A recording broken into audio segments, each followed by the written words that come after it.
You are destined for greatness, but greatness demands a process.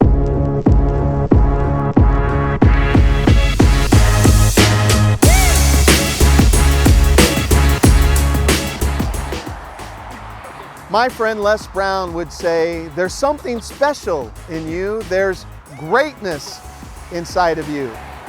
I love that. As we traveled the United States of America, we spoke to over 100,000 people on our tour, and I would watch him every single week say that statement. There's something great inside of you. And I would watch people's faces light up like a light bulb. And you know, you are destined for greatness, but greatness demands a process. Hey, I'm Dr. Keith Johnson, America's #1 confidence coach, and I'm here at the place where I faced the biggest crisis of my life. It's right here. I lived here in Hunters Green in New Tampa, one of the most prestigious communities to live in at the time in all of the Tampa area. Now remember, I was in my office. My wife and I were $180,000 just in credit card debt.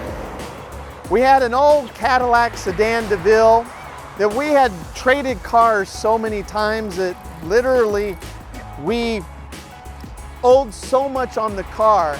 When we went to trade it in, the dealership said, "You're gonna owe us $10,000 just to be able to trade this car in." We had absolutely no money in the bank, and night after night I tossed and turned. I didn't know what we were gonna do financially. I thought, who can help us? My parents couldn't help us. They didn't have enough money. My mother and father-in-law couldn't help us.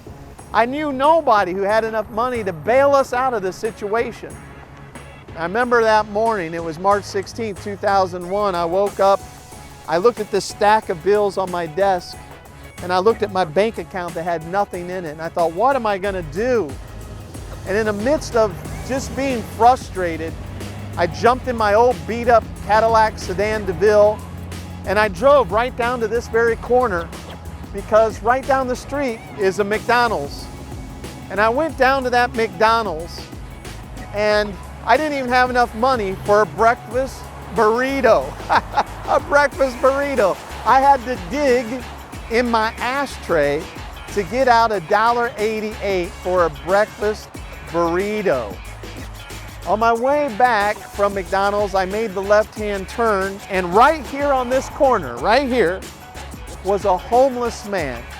And he was holding up a sign that said, "I will work for money." And I thought to myself, wow, I'm only a week or two away from being in the same condition as this homeless man. I went back to my house, and I remember just tears started pouring down my face. I didn't know what we were gonna do. And my wife and I called my mother-in-law. My mother-in-law said, "Hey, you can come and move in with me." My wife and I had to make a tough decision. We had to sell everything we had, and we had to move in to a little 12 by 12 bedroom. Man, it was the crisis of all crises. Now, what you call a crisis, God calls a classroom. You know, crisis is the gift from God that when it comes into our life, it doesn't look like a gift. But man, I'm going to tell you what, the crisis I faced here, I wouldn't trade it again for nothing. Because there's things that I learned in that crisis that changed my life. And I realized that every great man of God, every great person who's ever done anything in their life, they faced a 3-step process before they became great. First, they faced a crisis. Then that crisis led them into a process. And then in that process, they had to embrace change. And then once they embraced change, they stepped into greatness. Now, here's the thing. Most people, they face a crisis, they don't change. So most people go from crisis to process, and instead of stepping into greatness, they go from crisis to process, back to crisis again. And they live their entire life in this vicious cycle of one crisis after the next crisis because they don't embrace the change. Now, my crisis caused me to go into a process. And in that process, there was something that I needed to work on inside of me to change me, to help me become the success that God wanted me to become, to help me become a wealthy person in the earth so that I could have more influence, so that I could have more impact. And tomorrow, I'm going to be sharing the change that had to take place in me. And what I found, this same change needs to take place in 95% of people in the world. But if you don't know what you need to change, what do? You keep doing the same thing over and over and over again.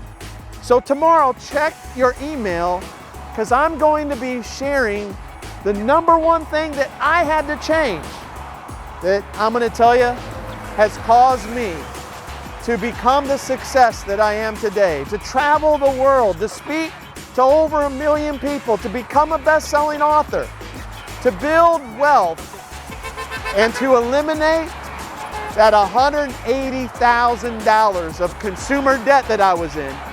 This one thing I'm going to share tomorrow, it's going to help you change your life forever. Check out your email. God bless you.